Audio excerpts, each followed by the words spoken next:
Arts Centre. I'd firstly like to invite Auntie Lynn Martin to do the Welcome to Country. Auntie Lynn is a very familiar person at the centre.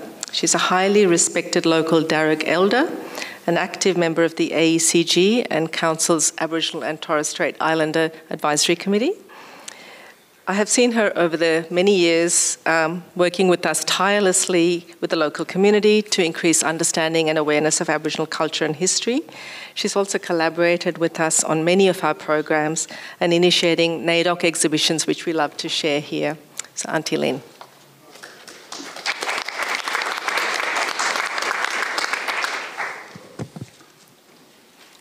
Bajara Malawa, good afternoon. Waramai Ningani Layora Nagu Baru Gumari Gumara. Welcome to all people, and I ask that you please listen to the spirits of this land. I wish to pay my respects to the elders who have gone before us for their passing on of the knowledge of our culture in the form of Dreamtime stories, song, dance and art. We, the Darug born of this land, born of the spirits, have walked this country since the dreaming. Darug territory encompasses both land and sea, from the Hawkesbury to the north to the Kiama, now known as Georges River, to the south, from the Blue Mountains down to the Tasman. Today, you are celebrating trees and all things green. Well, in a way, First Nations did that every day because they gave us life. It has been known how to harvest without raking the earth, how much to take without destroying, how to burn so no damage was done, and when to leave it to replenish. Always thanks was given. I'd just like to give you some words to help you understand about the First Nations people. I am the child of the Dreamtime, part of this land, like the gum tree. I am the river singing softly, chanting our songs on the way to the sea. My spirit is the dust devils, mirages that dance on the plains. I am the snow, the wind and the falling rain. I am part of the rocks and the desert plains, red as the dust that flows in my veins. I am the eagle, crow and snake that glides through the rainforest that clings to the mountainside. I awakened here when the earth was new. There was emu, wombat and kangaroo. No other man of a different hue. I am this land, and this land is me. I am Australian. Dayu, Bilu, Nan, Yun, Blan, Ganyu, Buru, Yara, always was, is and will be our land. Waramai, Didjara, Dangyang, Bian, Jandali, Bulawul, Nangani. Welcome to our land, Darug land, and thank you for walking with me and sharing my dreaming. Thank you, Auntie Lynn. I also would like to acknowledge that we're on Darug land, and I want to pay my respects to elders past, present and emerging. It always was and always will be Aboriginal land. So, what an amazing day we're having here today with Jungle Jam and the wonderful action we've had so far, including taking over the streets of Bankstown in our tree parade.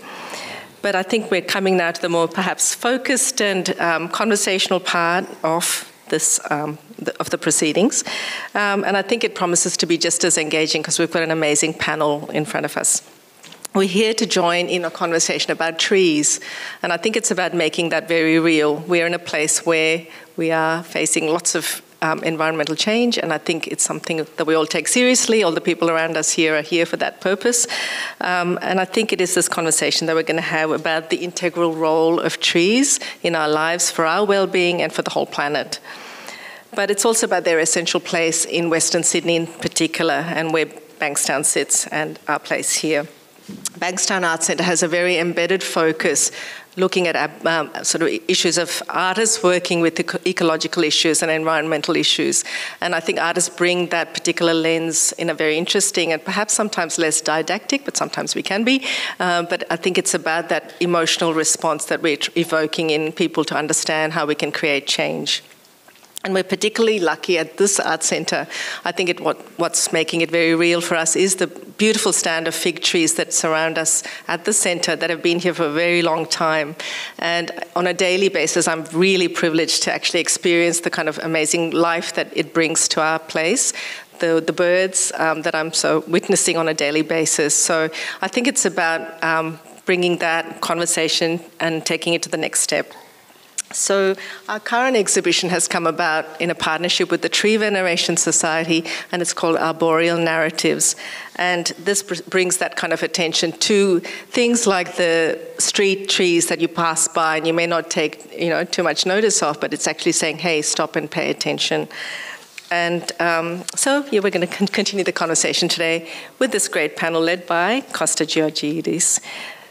Costa, I don't think, needs much introduction, but he is our most famous landscape architect and TV presenter with an all-consuming passion for plants and people, and brings out the best in all of us, taking great pleasure in bringing these things together. He's got a holistic approach about gardening the soil and the soul. And what's great about having Costa, he's also our Bankstown Arts Centre ambassador, and I think he's really taken on that banner in a very solid way for us, and he's been present for many projects over the years as well.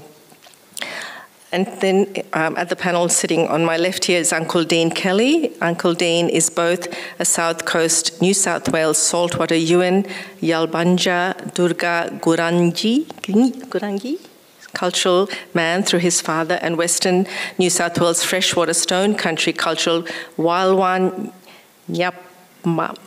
Sorry, I'm not pronouncing this properly. You might have to say the word.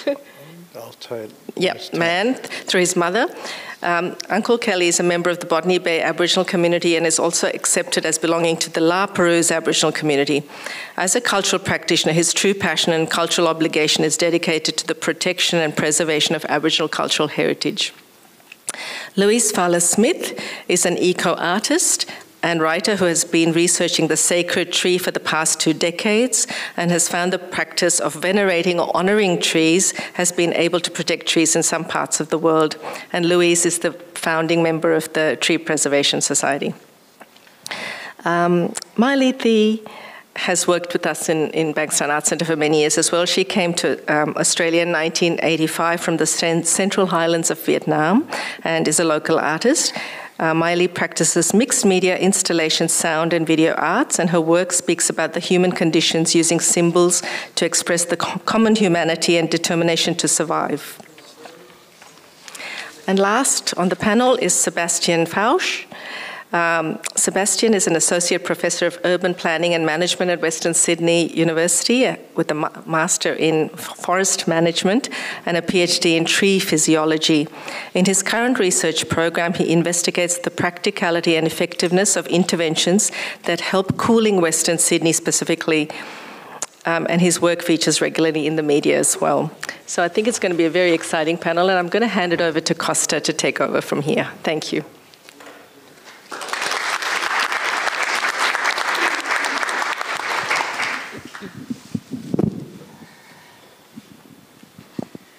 Welcome.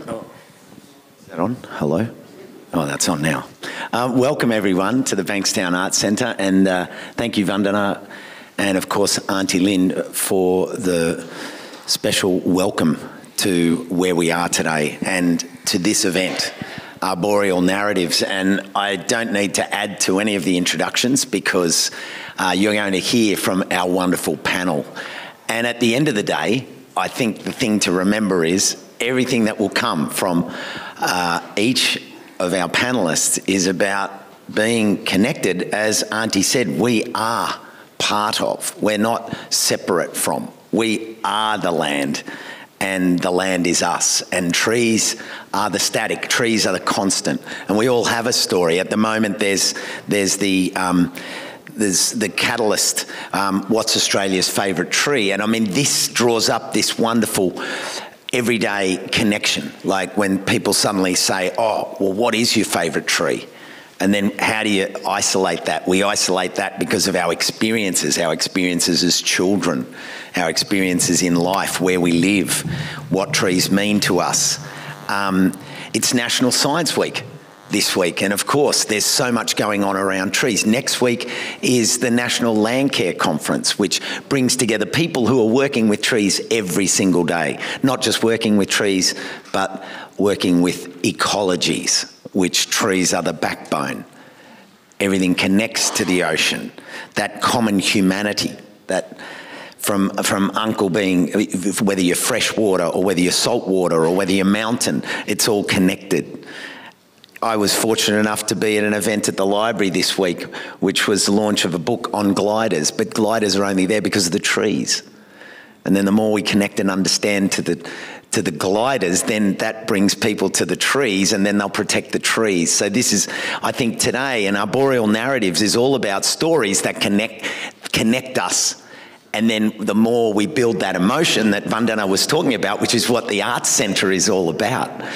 We have enough science, but what we need is that evocative, emotional connection that we do feel as children, but then we get lost in all of the science. We need the science of Sebastian, which he'll talk about today, because they're the facts that we have to use to break through the day-to-day issues and the structures and the political hierarchy. But what we need more of is heart. And that's what we're going to hear from today. I mean, a veneration society, that's honour, like honouring. I want to be a part of I want to be a venerator. You know, I mean, we can all be venerators and generators of tree connection, because then that is exactly what I know Uncle Dean Kelly is going to talk to us about, which is this connection to country and connection to culture and the importance of that Indigenous knowledge, the storytelling and that science, which is what it is. So, Uncle Dean, over to you. Big welcome. It's wonderful to have you here on the panel. And trees and your world, tell us about it.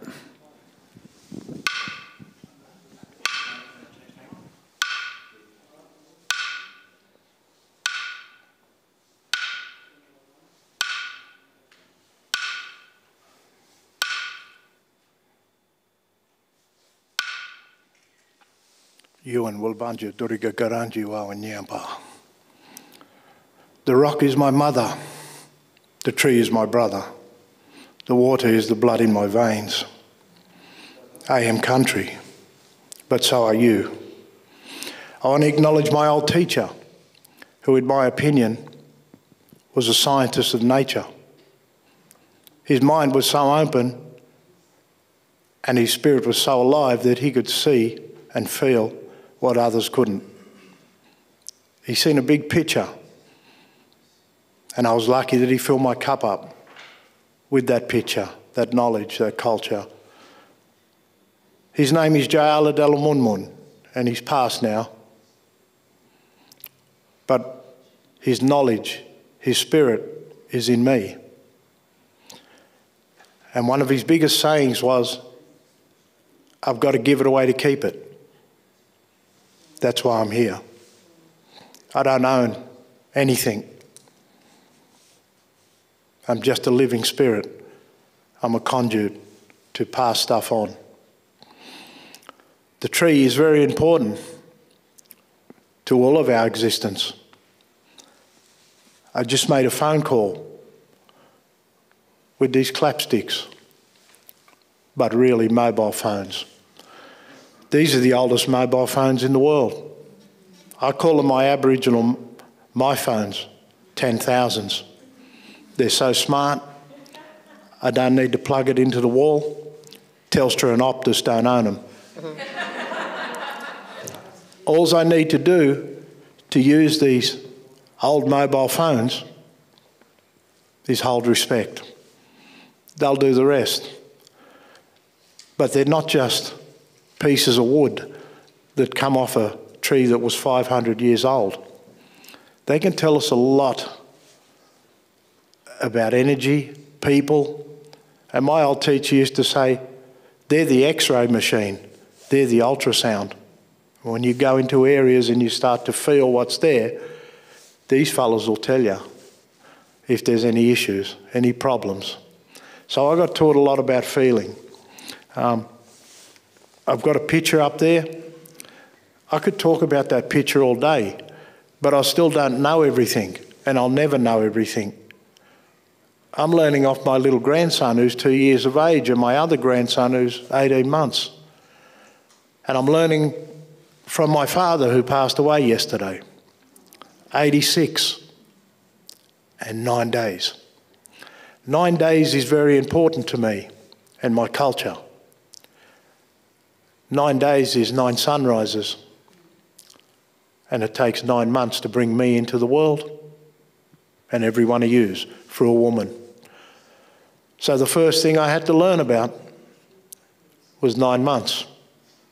I had to learn about the respect for woman. Then I had to learn about respecting myself, and then all the other living things around me. The tree and the rock were the two gifts that were given to the old people, not 60,000 years ago.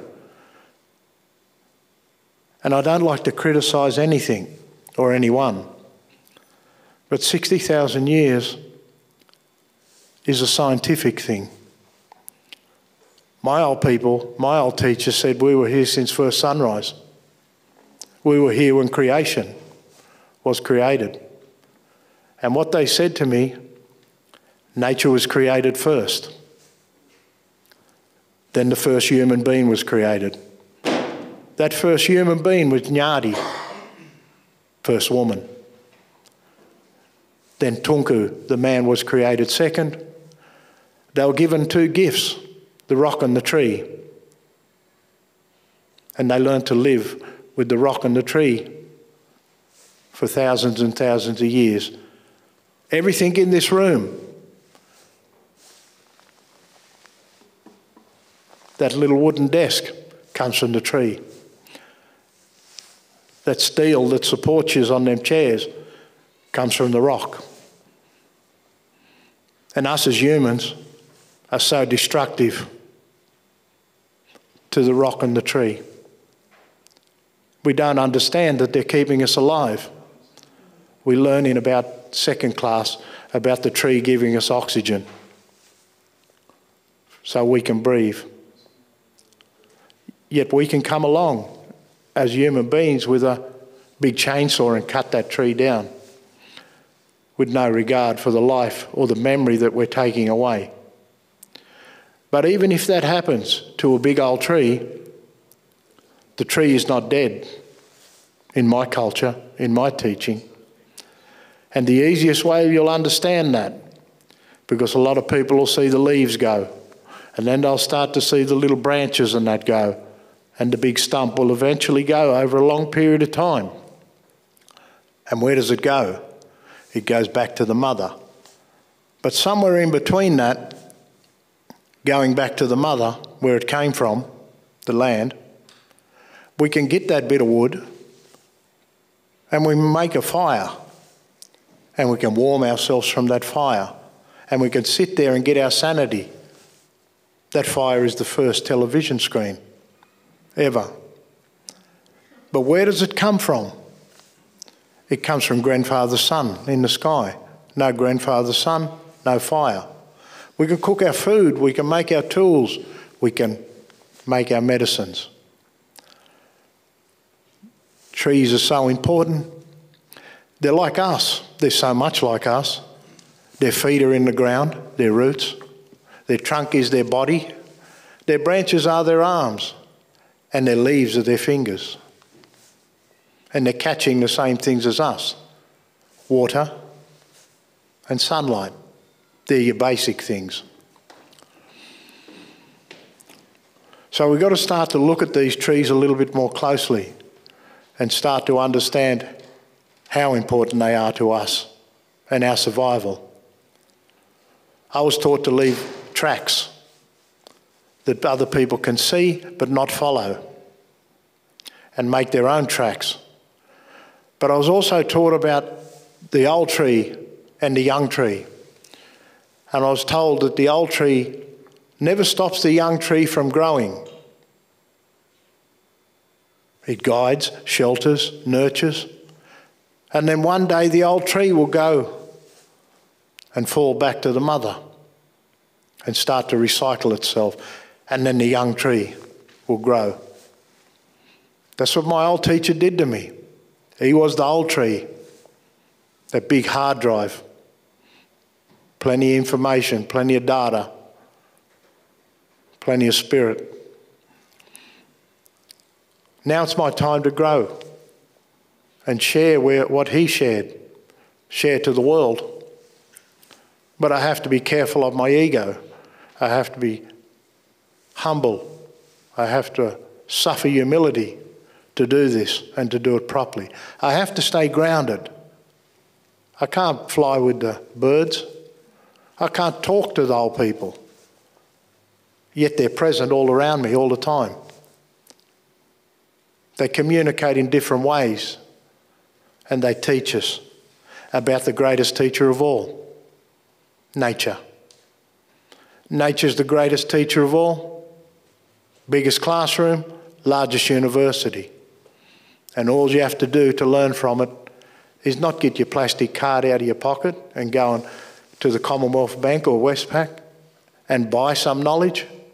Open your eyes, open your ears, close your mouth, let your spirit talk. And what we do then, we start to see the language without voice, the text in the land, the writing in the land. Watch the land talk to you without a voice. And then you'll start to learn. We are nature, but I'll contradict that. Nature's far more intelligent than any human will ever be. We can learn from the little ant that does so much for the tree. We can learn so much from that little ant and how it's connected to that enormous creature in the ocean, in Garu, the whale. What the ant does on the land helps that whale survive way out there in the ocean. We are nature. We are so connected, but so disconnected and so convenient. They talk about threatened species. These little animals that are threatened. They're threatened because of humans. I wouldn't worry about the little animals. I wouldn't worry about the koalas or the other little threatened species. I'd be worried about us and what we're doing to each other, how we're destroying each other. And I'll finish on this. You will not, you never will, be able to go to the key card and buy $100 worth of life once it's gone. Think about my father passed yesterday.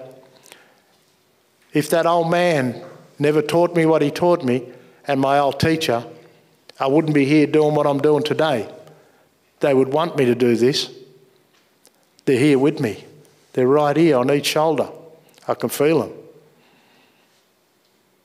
And they do that because I hold respect. So look, I thank you all for this opportunity. If you want to come and walk on country and learn how to look at this stuff, how to feel it, how to understand it, I'm not going anywhere. I'm going to live till I'm 100 years of age. And I'm going to do that one day at a time. Not worried about yesterday. Not worried about tomorrow. I'm worried about what's happening now. So look at that picture and let it teach you about your relationships, about your connection, your support, your respect, and all the in-betweens. Thank you. In my language, Nachitang Nunga is through the Mother Earth.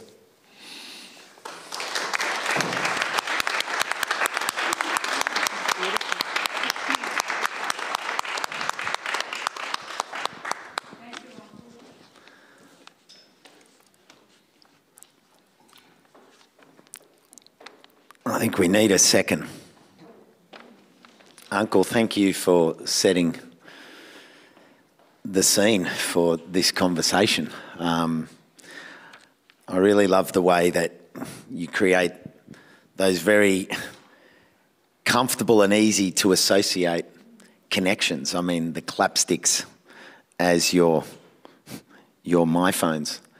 That's a language, that's a relationship, that's making a connection to people in the language of today.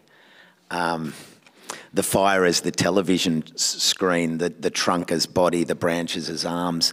It's exactly really what I think the Arts Centre wanted out of this conversation was those connections.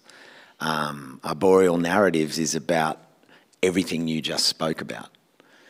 It's the conversation, but there's no conversation if there's not that understanding and that thread to bring us eye to eye.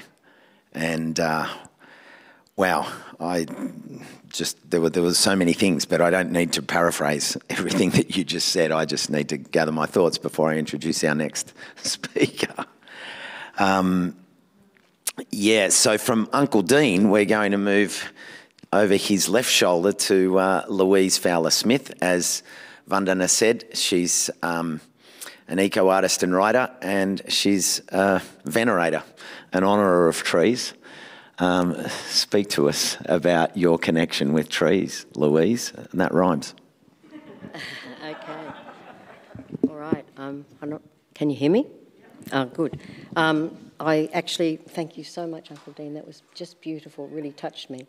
I wanted to actually talk about how the Tree Veneration Society was born. I founded it back in 2010, so I was going to just give you a little bit of a story about that.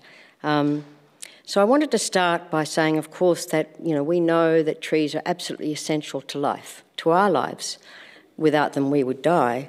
And yet, deforestation is still occurring all around the world at a really worrying rate. And also, individuals are still chopping trees without compunction. And so how do we change this? How do we help people to understand how important trees are to us, old trees? What I'd like to talk about is perception. I'm an artist, and obviously perception is important to me. So I'm interested in the role that perception plays in how we respond to things, and in this instance to trees. Obviously, how we actually perceive something, in this case the land, directly influences how we respond to the land and how we live on it. If we see the land as separate to ourselves, we're less likely to respect it or honour it. So to give an example of this story, I wanted to talk a little bit about something that happened to me when I was a young person. I was with my father on a dairy farm with a farmer, and the farmer, we were walking through his fields that were virtually treeless, and he pointed to a little patch of trees in the distance and said, "I've got to get rid of that vermin." And I was quite shocked, thinking that there were field rats around, so I asked him where these field rats were, and he said he was actually talking about the trees. He actually saw them as pests. He perceived them as pests and invasive, and he wanted to get rid of them.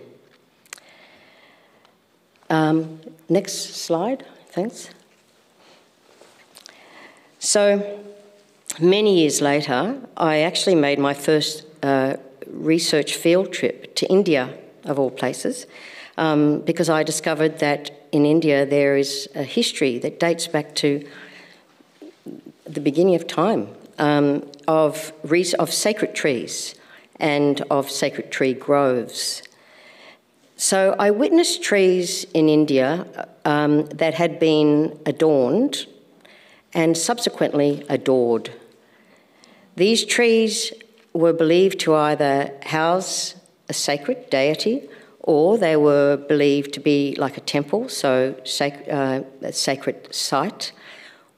They were seen not as mundane, but as sacred in their own right. So, most importantly, these trees, I discovered over a long period of time, were always protected. No one would dare cut down these trees.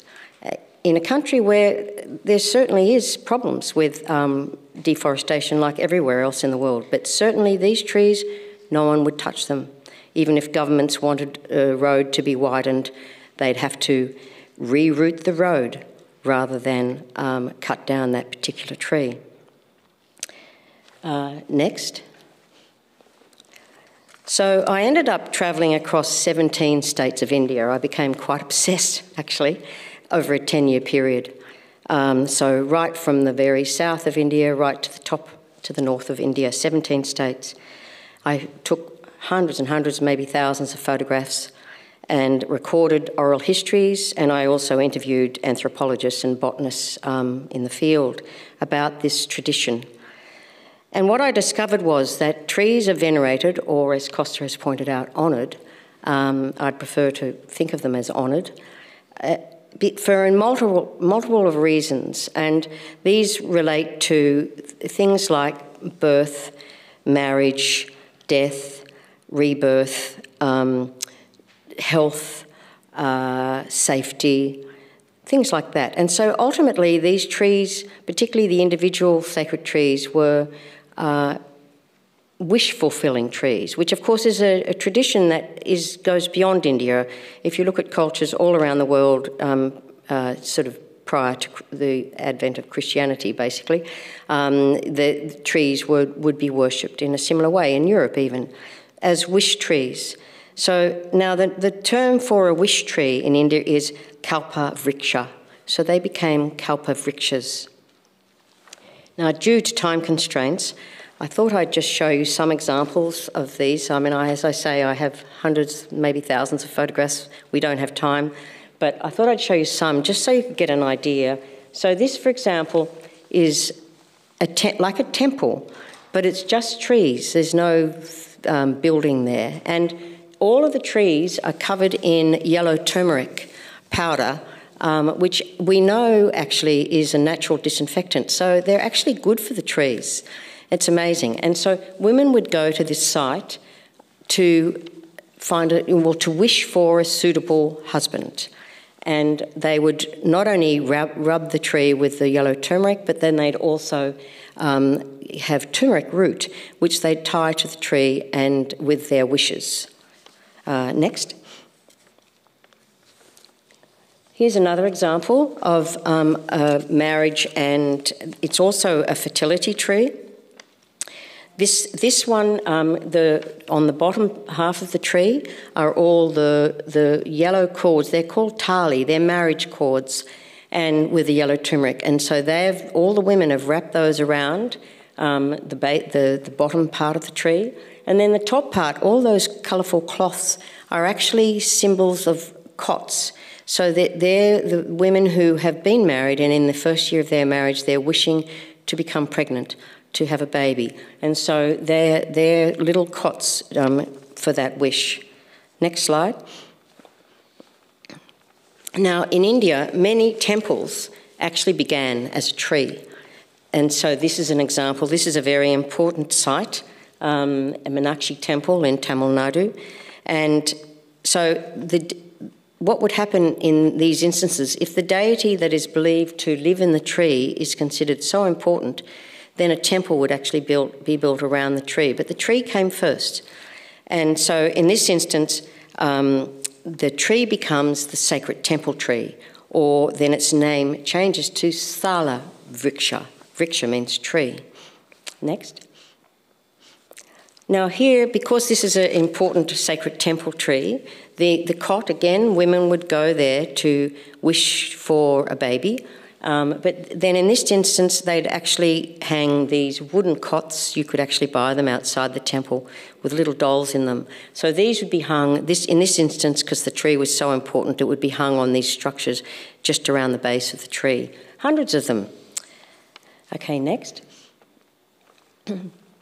Now, people also make, as I mentioned, people also make wishes at specially chosen trees to achieve good health. and also, in this instance, to wish for a safe journey on what was considered a notoriously dangerous road in Odisha, which is on the west, sort of further north on the west of India. And this began as a tree. People would wish for a safe journey at this tree, and eventually so many people would go there that they built this temple around the tree, and as you can see, the tree actually perforates the roof and the walls of the actual temple. And if you go inside, the actual tree itself is covered in ribbons and bangles and all sorts of amazing things. Next slide. People travel to this particular site. This is a nature temple. So again, no temple, no building, just a tree. Not just a tree, this special tree. And people would go here to get a cure from measles. So you have these all over India. So in this particular one was for measles. And so again, people would go and they would gift bangles and these metal tridents to the goddess who was believed to live here, whose name is Mariamman. Mariamman is a very powerful deity, particularly in southern India. Next slide. And at the base of that tree were lots of sculptures as well. And as you can see, this is actually one of someone who is a representation of someone with measles. So people would know that they would go there if they had measles, they could go there and be cured by Mariamman. Next slide. As mentioned, Mariamman is a very powerful goddess, and particularly in southern India. And sometimes you'd find in different parts of India, if a tree started to have a particular feature or some sort of peculiarity, people would assume that a deity had moved into the tree, had become part of the tree. And so then, of course, the tree becomes a temple. In this instance, the actual tree, you can sort of vaguely see it up high, had started to ooze a white sap. And so they believed that was the milk of Mariamman. And so people would actually go there to, again, make wishes for all sorts of things, often women, mostly women generally. And then you can see it's been dressed, literally dressed, with a silk sari. This is to honour her. It is to, make sure she is honoured, to protect her honour. So people would actually dress the tree to honour the tree. Next slide. Okay, this is an important site in the state of Kerala, which is the southwest, and it's called the Parabrahma Nature Temple. Again, no buildings, it's just trees. And in fact, it's a sacred grove. The sacred groves are so important because none of the trees can be harmed there. It covers 36 acres of land. And this is considered the Indian version of Lourdes in France. So people would travel from all over India for healing to this tree. And those little wooden, wooden things at the bottom that look like boots, they would often be used to sort of circle parts of the body that needed to be healed. But again, it was the trees that were considered sacred. Next. Also in southern India, if you travel around, you'll often see these amazing life-size figures of horses and animals, all sorts of things, always at the base of a tree. And this is actually an ancient tradition, ancient Dravidian tradition, so it predates Hinduism, and the deity is Ayana, and he is considered to be this very important deity who actually protects the villages, the land and the villages and all the surrounding land. But they're always placed, these figures are always placed at the base of the sacred tree. Next. So these sacred tree groves actually exist all over India, and they can vary from 1 square metre to 2 million square metres. So you can imagine, and keeping in mind, these sacred groves have not been touched for maybe thousands of years. They're not allowed to be touched. So it's a really ancient Indian conservation tradition, which has been instrumental in protecting some of the ancient forests there. And this particular one in Odisha is a bamboo grove. Next. That's just another example of the same bamboo grove. Next. Now we're in the Himalayas. This is another sacred tree grove, and the Cedrus deodara, or the Himalayan cedar, is considered very sacred in that part of India, in the north of India, and it's referred to as the tree of gods. And so all that iron, basically, if people are wanting to wish for something, they put something made of iron next to the tree, and it's to the deity of the tree, and it's believed that it'll give healing to men and to cattle. Next. I also travelled in central India to an area called Chhattisgarh. The Chhattisgarh is a very, in Chhattisgarh there's a large area called the Bastar region, which is known as to be a very important, this is a term they use in India, tribal, or Adivasi. I prefer to call these people Adivasi. They're the traditional owners of the land, and they are predominantly animist, so they believe everything on the land is sacred. And of course they have sacred trees, they worship the tree. But you also find in India that a lot of different religious groups don't mind, intermingling with each other. So you can find some trees in Chhattisgarh, for example, that have the Adivasi type of veneration, and along with the Hindu veneration. Okay, next. So, as I've mentioned, sacred tree groves, it's forbidden to remove anything from a sacred tree grove. Even if a tree falls down or a branch falls down, that cannot be removed. It must stay there and rot back into the land. So you can imagine how important that is to these forests, because it retains the nutrients, and then of course home for all sorts of insects, and the life continues. This is actually a sacred grove in Kerala again, and it's 50 acres of forest where all of the trees are considered like the soldiers to the goddess. So basically they're conserving rare, endangered and endemic plant and animal species in these groves. Next.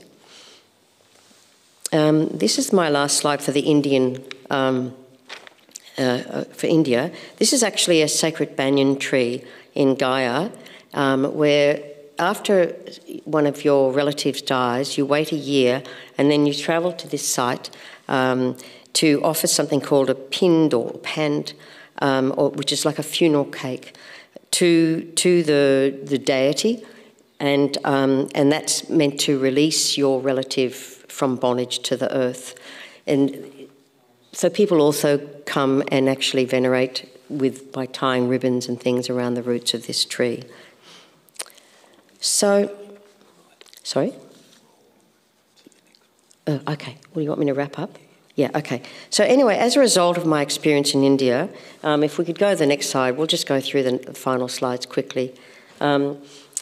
Basically, I started the Tree Veneration Society to try and inspire a re-envisioning of the environment. And anyway, so we began by venerating trees. So we just go through these 3 slides. Next and next. And then, of course, we realised that trees in themselves are beautiful. We don't need to also always decorate them. So we also have done workshops, if we could show the next 3 slides, where we hold workshops to try and get to know a tree via all the senses, so each of the senses. And of course we hold exhibitions and symposiums like this one. So next slide. And so that's us. And And just finally, if you're interested in sacred trees in India, I've written a book, so the last slide, this is being published as we speak. That's it. Wow.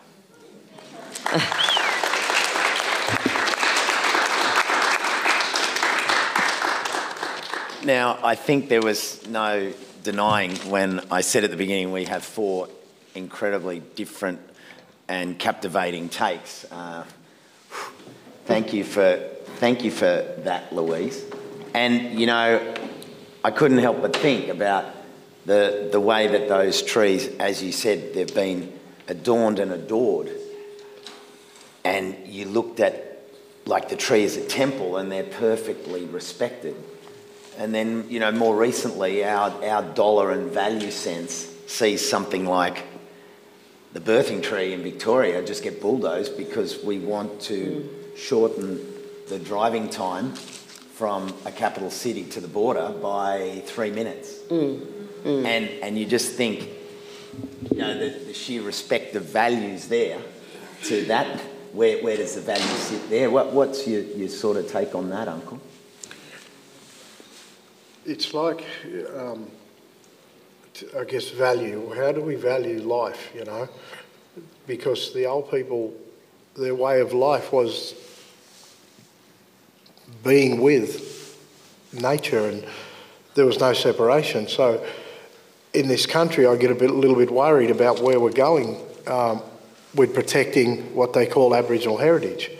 Because how do you value something that's 8,000 years old? You know, and that's a very young thing in Aboriginal heritage. How do you if you put a monetary value to it, I think you take the value away from it. It's not about money. It's about making sure it lives, it survives, and we look after it and we understand it. But isn't it interesting that in the slides that you showed, Louise, that they didn't bulldoze the tree to put the temple. They put the temple at the tree, but then that is a physical representation of that value, whereas the cultural heritage here has been tread so lightly, we respect it, we sit with it, but we don't build all this around it. And it's a real contradiction of the two, because then as a consequence, that tree gets bulldozed because it's not seen to have the value that all these structures around the tree celebrate and anchor it as a public statement, isn't it? And the thing is, Costa, just to tidy that up, is people are looking for sacredness. If you ask them people over there, they're feeling sacredness. So you can't see sacredness, you have to live it. And it's about the feeling that goes with it. So they value it because they know the energy that's in them trees. They know what's there and what it does for the people. Trees are us upside down. Well, we're upside down. And you look at the root system on a tree, how do we do our family trees? Like that there. We should be doing it like that there, where we come from, because we come from the mother, like the tree. Yeah, I don't know. I worry about us humans, and we've got to teach our little ones. We've got to teach the little people to be good people and to value this stuff, to value all our cultures, to look after it, because we don't get a second chance. Once this place is gone, Mother, we drink the same water, we breathe the same air, we walk the same land. There's only one world that humans can live in. Once it's gone, we're gone.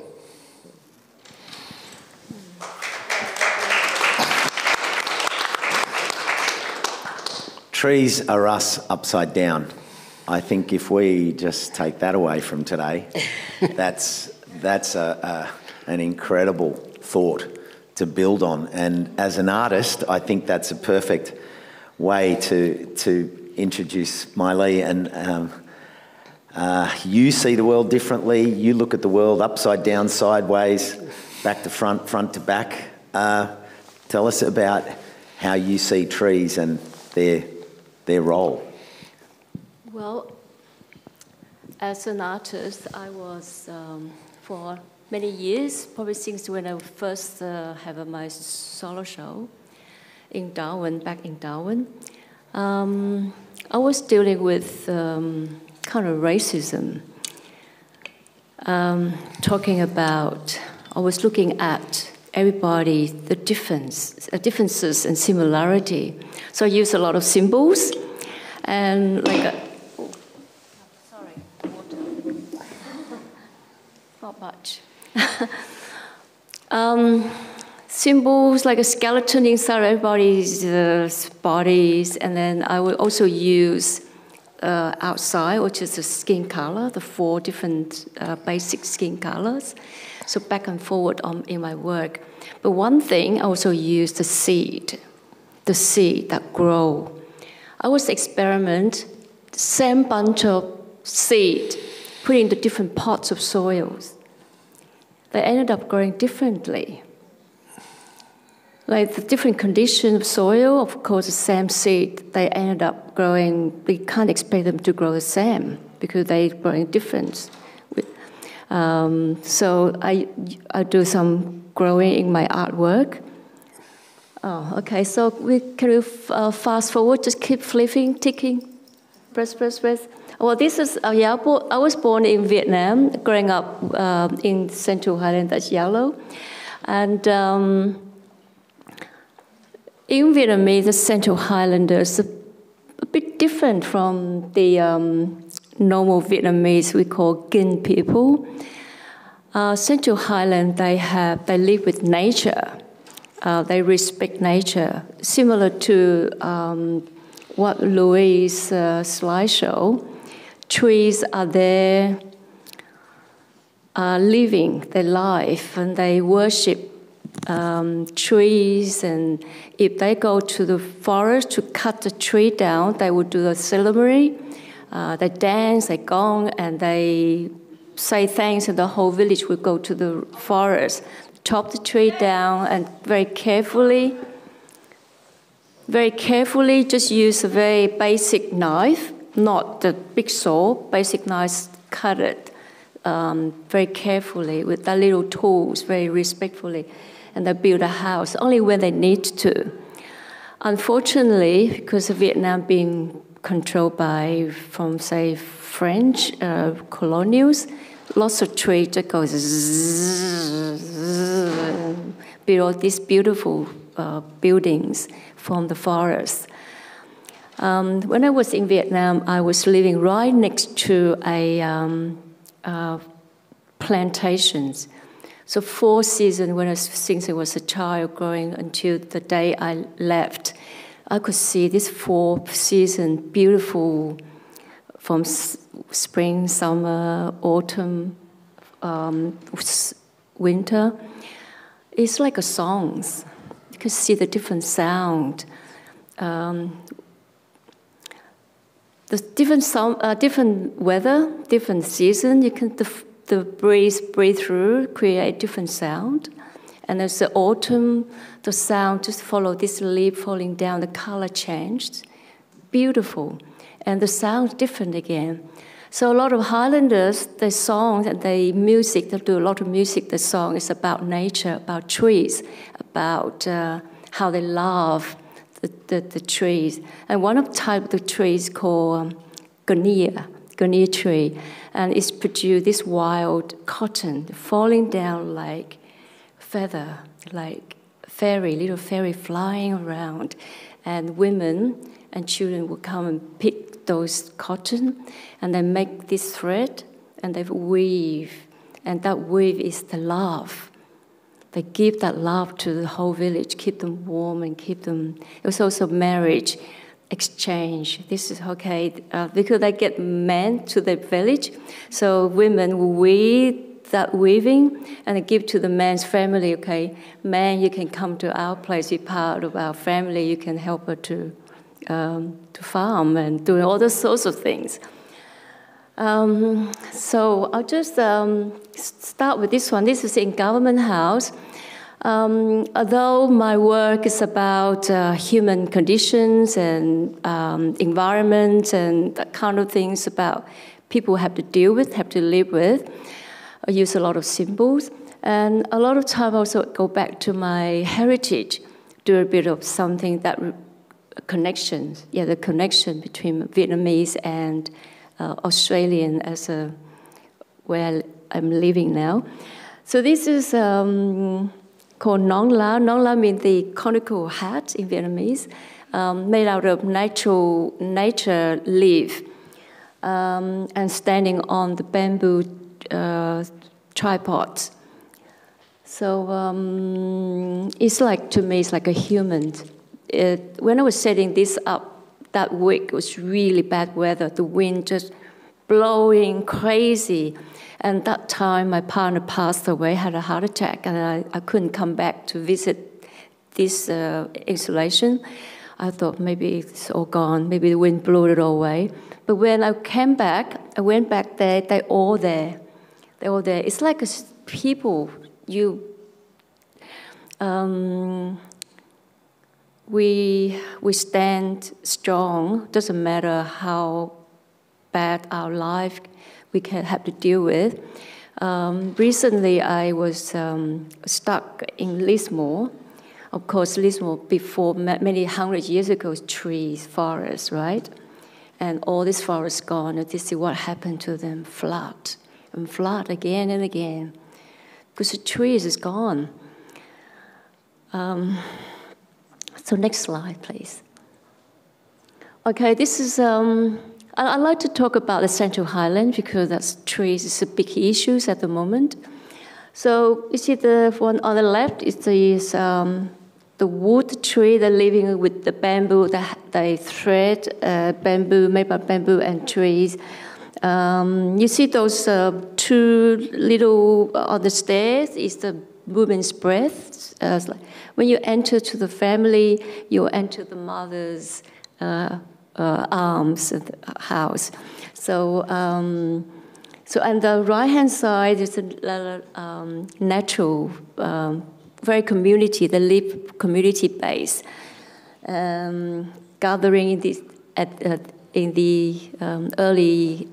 late afternoon, getting water and putting the gourd, dry gourd, and then carry them in that weaved bamboo basket and take them home.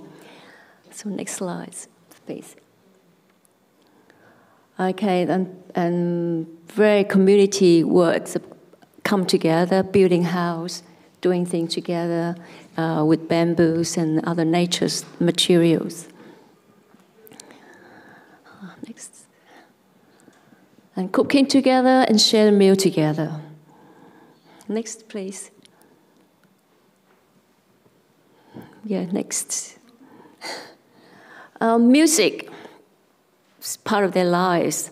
I couldn't talk until I was 8, but I could sing. I could sing when I don't know how old I was, but I could sing. So this is the influence, the music influence is, I was lucky to have that, growing up with it. The light in this photo was the light in my camera. That's the only light. And I went back the days dancing through the night and then to the morning. Next slide, please.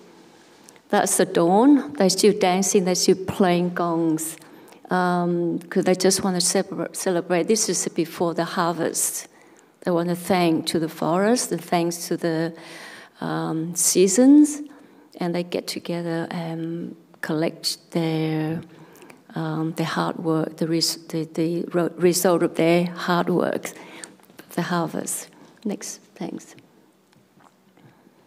You see the man over there blowing music with the horns, and other people doing some humming. And these Central Highlanders been through a lot of hard time from French and then from wartime, the American War, and then dealing with commoners. My town is called Bumatuk. That's the first town in 1975 was taken. I'll call it taken, before the fall of Saigon. Just suddenly overnight, the bomb didn't stop. You feel like it was New Year. Before that was New Year's time, I was a little girl. I thought, how come this year the firecracker never stopped? But before, because they there was the gun and bombs. And I climb up to the top of the roof, singing. I could hear the bomb and gun sound from distance. It was just very normal kind of life. We could hear that all the time, every day. So these people have to deal with a lot of that. Have to work with every different government. It depends on where they live. They have to adjust politically as well as different situations. In the meantime, watching their forest, the tree got cut down, they're losing their home. They have to move to different places to live because without forest, without tree, they cannot survive. They have to move. Next, please. This is one of the weaving scene out of that white cotton flowers. Next. I went back to Vietnam in 2007 as part of the Asia Link residency, and I relearned how to weave. And I got some of my weaving work, in one of the exhibition. Next, please. And I cast the Central Highlanders' face, the mask, and I brought it back here to tell a little bit of story about them. Those my dear people. Next slide. And that's one of the video installation with the weaving installations. Thank you. That also part of the video installations. It's called Land Lost, Love and Living. It's about the Central Highlanders, how they live and how they lost their land and how they keep the music alive, keep the music going, and new lives coming, new generation continue on. Next, please. This is part of the joy that I went to Vietnam and I hear the music again. It's ongoing. Thank goodness the gong culture was part of the UNESCO in heritage culture, so they've been still able to do their music playing the gongs. Okay, continue, please. Thank you. So this work is this year's work, current work, very new work. That, as you see, the previous work was the gong. The bamboo musical instrument that play like this, dung dung dung dung dung dung dung, like that, yeah. And sometimes play with one person as a solo. But normally their music is played by community. One person is responsible with one note. The whole song play with different people, but one person play one note. So if I say ding, away was a ding, ding, ding, ding, ding, boom, boom, ding, ding, ding. You know what I mean? Yeah. So you just have to really listen to each other. It's like a musical communication, conversations. So in this work, because of COVID, I did that, collaborating with a musician as a circle. And then with this social distancing, distance, everyone only allowed to play 3 notes, have to listen to each other. Otherwise, you got it really wrong. So next, this. Okay, so this is little painting kind of work, but I turned it into video work. It's about forests being destroyed and birds losing their home. So like people, we are like birds. Without the home, without the forest, we lose our home. We have to escape. Next slide. Like a fire. So next slide, please. So you see the white shadow. They are birds flying through the escaping fires. Next. So forest in fire. So it's very devastating that happened in Australia as well, bushfire, and we just cannot say enough how devastating that is. Okay, next slide. I think that's it. Thank you.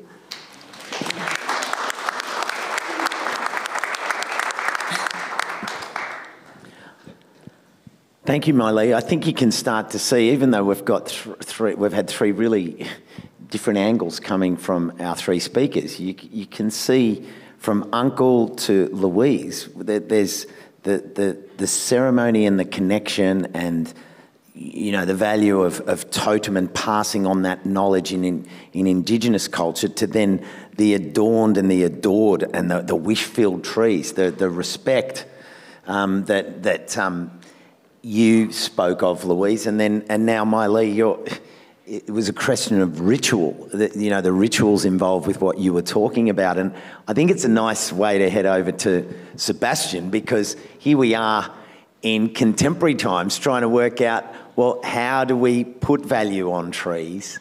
And Sebastian's work is sort of coming from a place where there's extremes, that people are suffering, and we have to try and tell that story to get them to understand and love trees more. So, Sebastian, take it away and continue the story for us. Thanks, Costa. And contrary to what Uncle has said before, we are very much trying to put dollar value on trees, because in this world, it may only be the last chance to save a lot of trees from destruction. And I'm particularly working in Western Sydney. I work in suburbs, in the heart-built landscape, so not so much in the Blue Mountains or any of our beautiful World Heritage we have right at our doorstep, but really trying to increase, or at least stabilize, if we can't really increase it anymore because of the value of land, but stabilize our tree canopy cover throughout the city. I've got very few slides. You may hopefully like them. I thought I'll look at different scales. So we have heard about art and worshipping trees. I work every day with trees, around trees. They're part of my life. And I look at different scales when I work at trees or with trees. And this is a microscopic slide. This is wood. And we're looking at that's a 400 times magnified wood of the stem. And these little yellow dots, I colored them to make them stand out. So normally this would be a black and white image from a scanning electron microscope. What you see is the starch granules that are stored in wood. It's the food that trees use to grow. When they have plenty of food, they can store some away. For example, when you think of deciduous trees, they store their food in the previous year to then have enough energy and carbon to build the next flush of leaves in spring. So that's where that energy comes from. It's stored starch granules in eucalyptus wood. Next slide, please. Now, I consider this also a piece of art, but I didn't create that. That was nature. This is a microscopic image. It's about a magnification of 20 times. So we're zooming out. We're looking at the wood structure from a little bit further away. And what you see is basically a cross-section through a stem, but of course a very, very tiny bit of it. And these large cells that you can see would normally be the cells where the water flows from the roots to the leaves and then is transpired.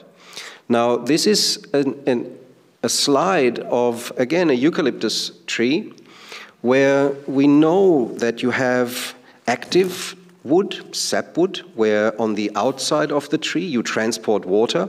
As the tree grows and expands its diameter and its stem getting wider and wider, there's a zone where this activity, this transition zone, where this activity starts to cease and you become hardwood. So you have your sapwood, where you have lots of activity and water transport, nutrient transport, signals are transported, but then you have hardwood. This is what we mostly use for construction and so on. The hardwood has no more water transport, and you can see what happens to these water transporting cells where structures start to form that clog up like a plug, clog up these water transporting cells. So it's really, for us, from a scientific perspective, understanding what it takes to transition from one type of wood into a different type of wood within the same tree, just over time. And it's called tylosis. So these little things that you see there, like a net structure in those cells, that's what's called tylosis, and it is irreversible. Once it's there, that's it. You become hardwood. Next slide, please. Zooming out a little bit further, again, I think this could be someone's painting, but it's not. It's just looking at Banksia wood. This is Banksia. This is what we have around us when we start looking at it differently, using different instruments. So it's just a piece of polished wood where I zoomed in with my microscope and took this image. You can see it's really like sun rays coming out of the central cylinder that you see at the top right. And then these rays are basically transport routes for various types of nutrients and food, again, that the Banksia can actually transport radially in the stem. Next slide, please. Zooming out further, this is a eucalyptus leaf. This is what you see in bajillions of leaves out there. It's around us. It's just, again, a matter of looking at nature in a different way, not just with our perception, but using instruments to reveal structures. What you're seeing here in the center, or slightly off to the left, is an oil gland. We all know eucalyptus oil. It's got to be stored somewhere in the leaf. That's where it's stored. And then you see those little roundish cells. They look a little bit blue. And you can see that they're basically two halves, and the middle is kind of open. And this is stomata. That's where the tree takes up its food. So carbon dioxide is entering these little pores and is then photosynthesized, so biochemical processes transform it into starch that becomes the food for the tree that I showed in the first slide. So these are the actual gateways where gas leaves the tree in forms of water vapor and oxygen, and it's taking up the carbon dioxide from the atmosphere. Next slide, please. Now, of course, trees also, when we zoom further out, they give us a lot of beauty. And that is something that I think is very much undervalued. This is a tree in my backyard. It is not a native. It's still very beautiful, and it has lots of functions. Lots of king parrots eat the little buds that this tree produces right now. So we also look into this debate about native and exotics, and is any plant really a pest? Should we approach that differently because we're living in cities where we already have transformed the landscape so much? Are we really having this debate for a certain reason that is just ideology? Or can we look into the functionality of tree canopy that we really need in our cities for biodiversity, in my respects, for cooling, for habitat, for just beauty? Because it's just nice. It adds in autumn, in this instance in autumn, it just adds color to our lives. Next slide, please. So I'm zooming out further and further. This is an exotic, but look at this image. I mean, it's just fascinating. This is a tree on my university campus at Parramatta South, where I have my office. Jacaranda doesn't come from Australia, but it is a huge feature, and people actually come to see these trees in all of Sydney from all over the world to come here for the blooming of the jacaranda trees. There are whole tourist tours that you can do in the harbour just to look at our beautiful trees. So I think, coming back to the valuing, of course, when you then suddenly start to generate income from running tours with tourists that come here to look at trees, this is where we have economic value that we produce. So we shouldn't forget that there is this value coming with beautiful trees. The best example, I think, is also around the Botanic Gardens and the Opera House. Huge old fig trees. People come there to really enjoy seeing these trees, and we don't have too many of them, unfortunately, left in Sydney. Next slide, please. This is the reality. That was this week when I was walking from my campus to the city campus. It's in Parramatta where they built the new light rail, and they have planted deciduous trees. And I think someone just thought this tree is dead anyway because it didn't have leaves. So there's a real education issue here. The amazing thing that I thought is that whatever that person did to that tree, he laid it down like a dead body. It was not, you know, sprawling and put somewhere else. It was just lying there. It's a very sad scene, but that's the reality I'm having to deal with. I work in places where the council plants trees in the street to increase the tree canopy, and I work there, and I see people coming and drive their car over these trees, or they even dig them up and put them in their own backyard and make them disappear and call the council and say, hey, council, can you plant another tree? This one has gone. So there are lots of perceptions in the community around trees that we have to change. This should not happen. When it comes to value of trees, and I have lots of examples internationally. There was just last year a very interesting study from the Czech Republic in Prague, where they looked into tree valuation, and they looked into how to value these trees in terms of their value that they provide through shading and cooling, and what it would take to replace that value.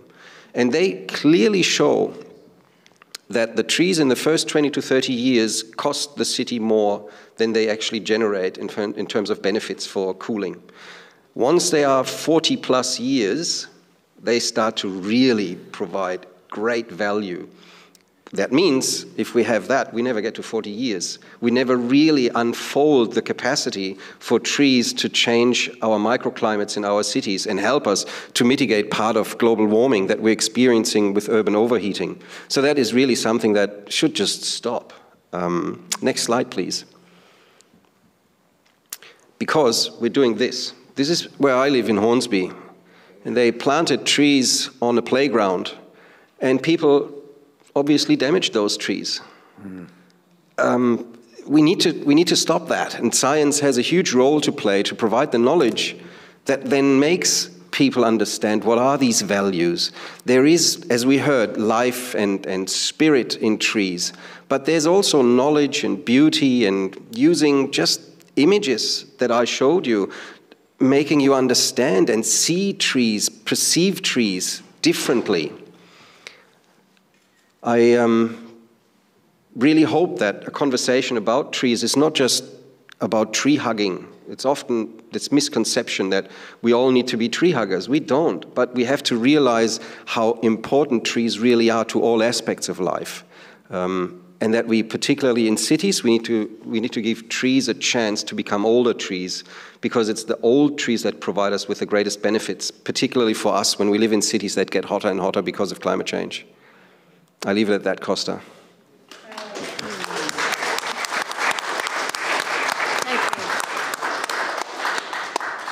Thanks, Seb.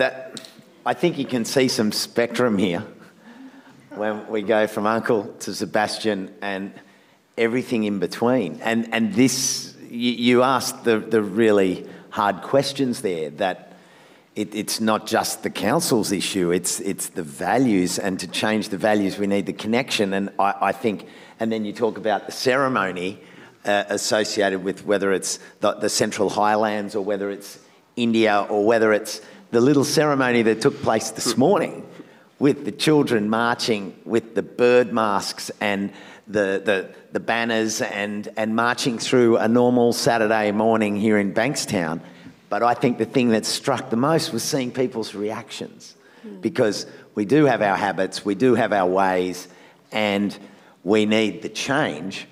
And something as small as that and getting it into the next generation is critical. But as Sebastian said, he's on the front line every day looking at the consequences of an overheating city, because it's winter now, we're all rugged up and whatever. When we did a story with Sebastian, it was 40 degrees, and we're at a playground where the seat for the children was close to 90 degrees, and the ground was, you know, the soft fall was 80, 85 degrees, and that's when it's kind of a bit late to be thinking about the ceremony and the...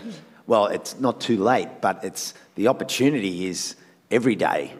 And I suppose that's the question. Where do we all fit into this picture? And what are you feeling? Are there any questions that you'd like to ask our panel after sort of journeying around the landscape of the tree and how it fits in? We've got a question here. I just wanted to ask if someone could comment on memory and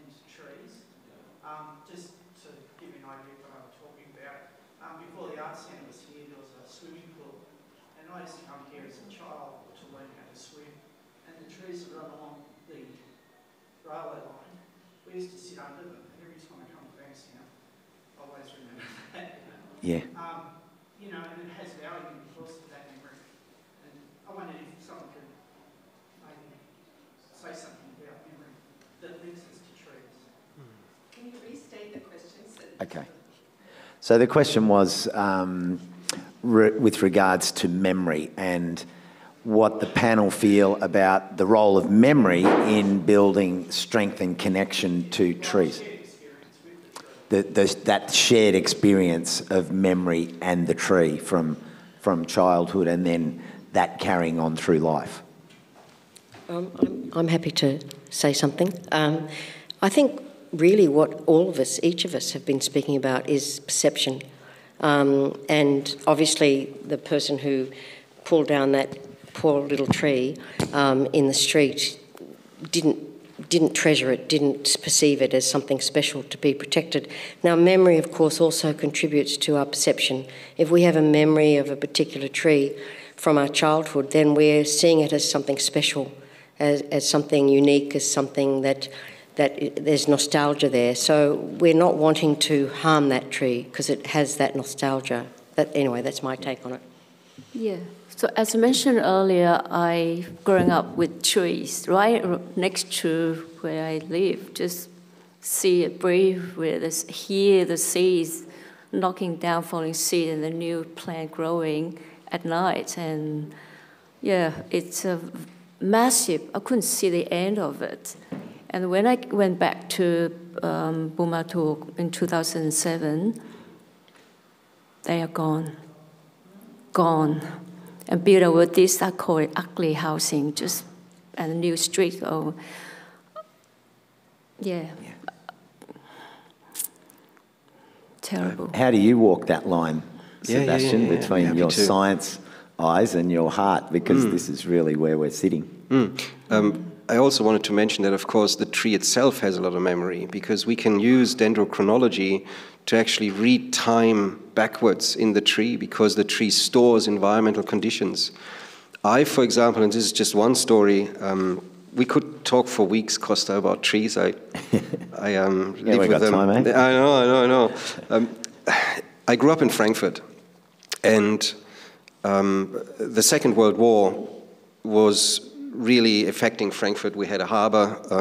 There's a lot of bombing going on, and I worked as a forest park warden when I did my national service in Germany. That was still compulsory as a male.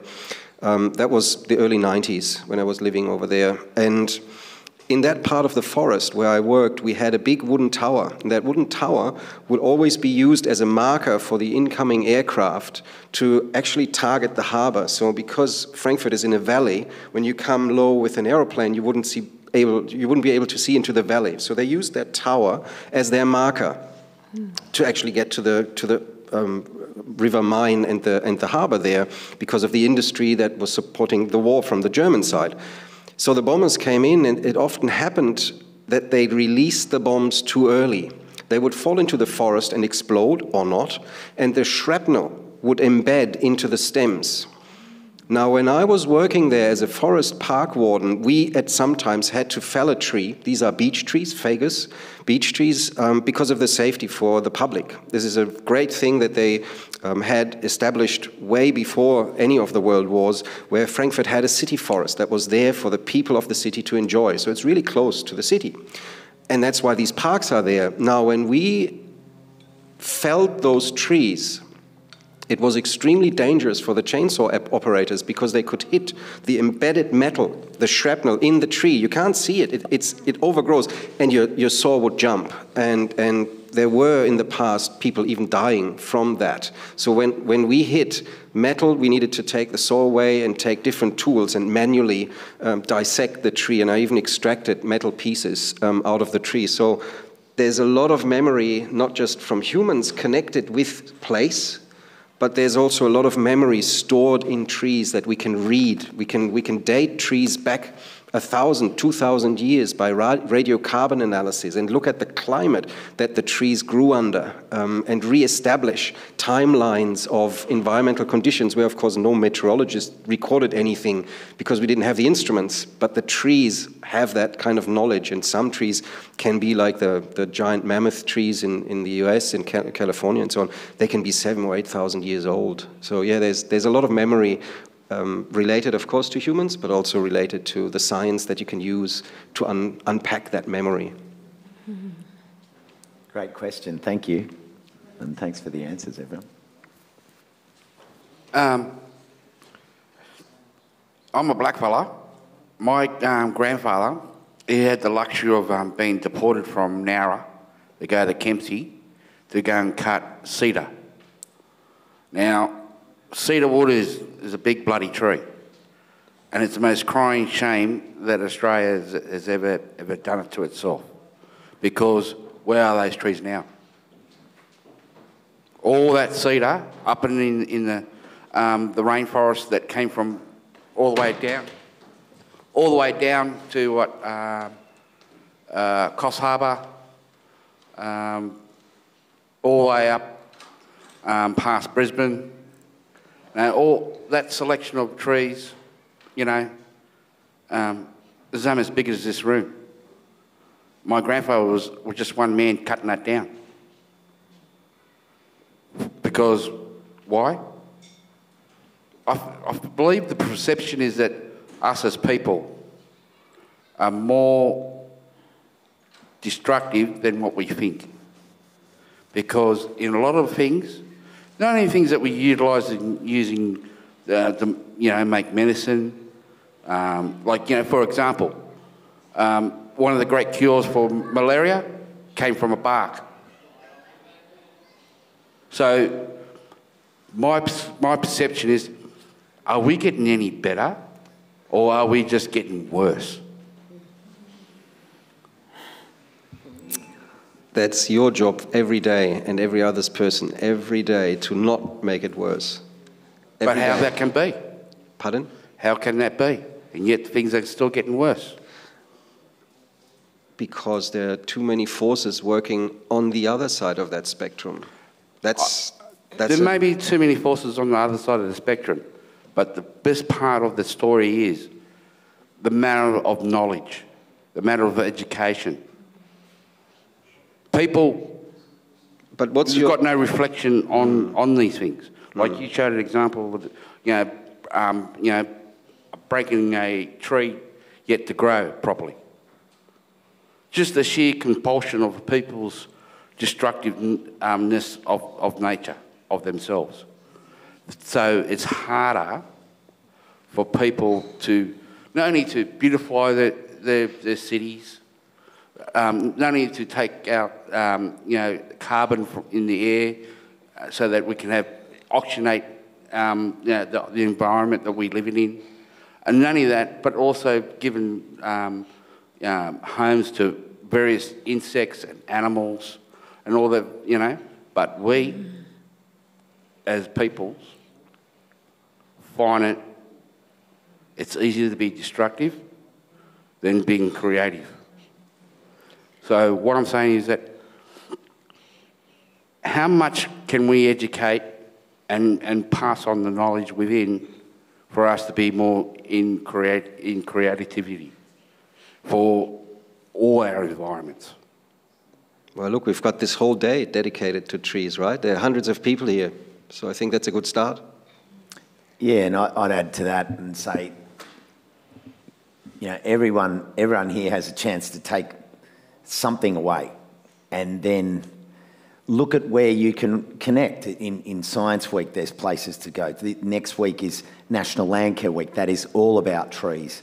The gifts we give. Do we give a gift of a book like this, which can teach, adults and children, not just how to appreciate the gliders, but appreciate their habitat, but draw it so that it embeds in you, which starts to connect to that ceremonial and that adorning and adoring.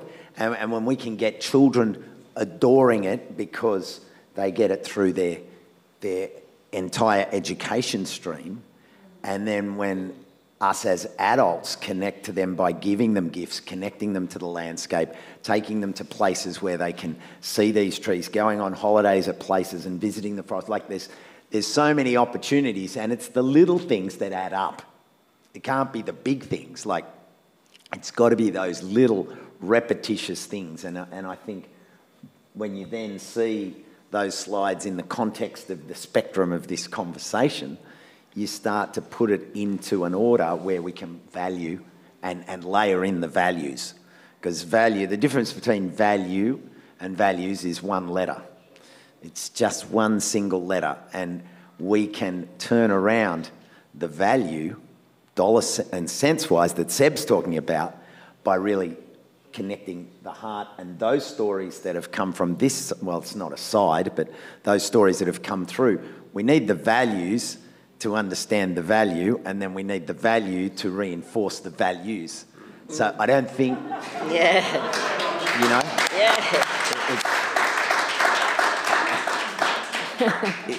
you know, I'm sitting in the middle here, and it's like this, and they can't be separated. That's my thought. But yeah, great question. Thank you. I think we've reached 2:30. Yeah. I don't know where that went, but somehow it disappeared. Thank you for the questions. One more, Costa? Yeah. Okay. Bankstown. Yeah. I live in East Hills, which is next to Belpera on the Georges River, which is south here. I think one of the big issues that we face is a lack of value for nature and our political leadership.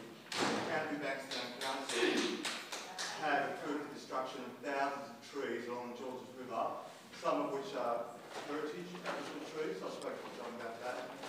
But also, as directed at Sebastian, another big issue for us in Milpera is that we have a 20-hectare University of Western Sydney campus, which the university wants to rezone for housing because they'll make a monster out of it.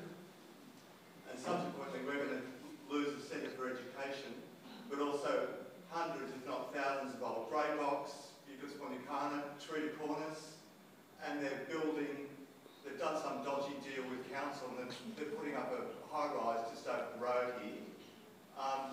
That's being driven by your university, who are destroying our way of life in our community. It's more of a comment, really. Just on that, because I was asked about that development, and they reassured me that the patch of Cumberland Plain woodland that is there is protected, and it's not going to be impacted by the... Trees all over the site. What they're talking about is a small patch on Bullecourt Road, which is a fraction of the site. The university was given that land, 20 hectares. It was public land. They were given that to make the university. But they've worked out they can probably make $200–300 million out of it by selling it for housing. So they've conspired with the state government, Walker Court. I am aware of the development, and I have tried our Office of Estate and Commercial to rethink the type of development, because I've seen the plans. And in the end, they said, that's a great idea, we'll come back to you, and I've never heard from them again. So yes, I am aware of these developments. Thanks for the comment. There's one more question from a young person here in the audience, Costa. I think we should squeeze that young one people, in. come on. Thank you. Hello? Whoa, okay. Yeah, I got my HSC in like 2 months. I want to ask for like help with revision. What's the causes and effects of deforestation on like the environment, biodiversity, human communities? Oh, do I need to say again? How long do we have to answer that? Yeah. I think we're going into session 2. Yes. That's a good question. It's a big question. Would you want to have 30 seconds each? Sure. All right. Who would like to start? I can start. Oh. Yeah, I can start. What's the impact of deforestation on everything? Yes. And the simple answer is that it's absolutely destroying the way that our planet actually functions. So it's coming from a purely physical environment, keeping aside now all the emotions and all things that we attach to trees. the trees are the reason why we have the way of life that we have and the type of animals and plants that live on this planet. They made this atmosphere breathable and therefore created life. If we take that away, life is gone. Exactly. Yeah. I've actually read that when they do massive deforestation, for example, in Brazil, in the Amazon, that it actually affects the electromagnetic balance of the planet. That's how important it is, how important trees are. I mean, we need trees to breathe. They are absolutely essential to our life. And so especially deforestation, massive deforestation is devastating to every living form on the planet. Well, just like we need rain, we need food to grow. Without forests, without trees, just like you live in a cement and a full brick wall, I think. Yeah? So, yeah, it's dry and lifeless. Mm. Can I just add something positive at the end, please? Yes, sure. And this is the government, and this is not me speaking for the government, but the government has managed with many millions of dollars to now plant 880,000 trees, new trees, in the last 2.5 years, and by the end of this year they will increase to more than 1 million trees being planted in the Greater Sydney Basin. And I think we shouldn't forget that that is actually happening, because it takes a lot of people to put these plants into the ground and then care for them. So we are building the next generation of canopy. The people are aware of that, and that's land government, councils, state government, Western Sydney Parklands, and so on and so forth. So there's a lot of planting going on, which is a great thing to see. And I think when you mention the word next generation, I think there's an opportunity to approach this from top down and be active. You need to be active at local, state and federal level, make accountability across all levels of government, but at the same time, be active, be an activist, be out there doing things, join your local land care group, be active at your local school and contribute to the school gardens, connect with other groups that are doing crop swap, connect with groups that are repairing and regenerating things such as repair cafes, because it all ties in, because the more things we throw out, the more forests we chop down, the more we reuse, repurpose and refuse, and all of it is tied in, but it comes back to the landscape, and the more we can reconnect and build corridors along our streets, along our waterways, which there'll be more projects coming up later this year with the Arts Centre around the interconnectivity of the Bankstown and the waterways here.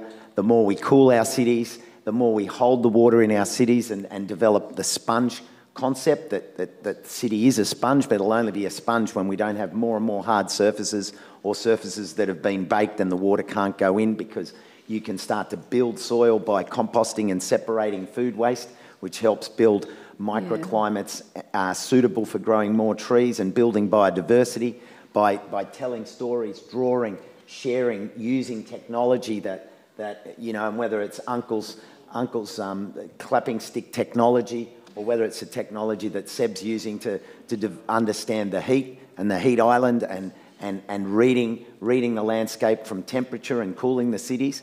But it's about us doing something and stepping up. And when we step up and turn up and show up and not put up, you know, for too long we've put up with things and just thought that it will be okay. Well, it's not okay. And when we do something as active verbs, as doing people, then others see it, and then we can draw people along. And the more people, if we draw one person along to this event next year, we'll then go from marching on the footpath to marching on the street. And if we bring the schools in, we'll go from marching on the street to shutting down the whole municipality, and then we'll march down the freeway, and it'll just go on. You know? And it has to begin small. This has been a great day. Everything that you brought, you know, you can't underestimate what it means to wear those bird suits and for children to see that and build that value. So, you know, to our panellists who are doing so many different things in different parts, to each and every one of you who are on the front line, who are fighting issues and standing up for our trees. We need everyone doing it. This is not just about who's sitting here and you sitting there. You're more valuable and equally as valuable as anyone sitting on this side. We're just telling some story to evoke action. And the more we evoke action, then the more we can see change intergenerationally for where you'll be in 20 years, and then where you'll be in 40 years, and then 80 years, and the hollows for trees, you know, all those things that come. So Vandana, thank you. Do you want to wrap it up? I just want to say a big thank you to a very amazing and inspirational panel. So thanks once again. Thank you. Thank you. It's the continuation of a glorious day. The rain has stopped. If you haven't seen the exhibition, come and have a look. There's beautiful works out there. There's still food. There's still activities for kids. We've got the vegetable plot coming and performing. So it's part of a celebration of what we have in our precinct. Thank you. Thank you.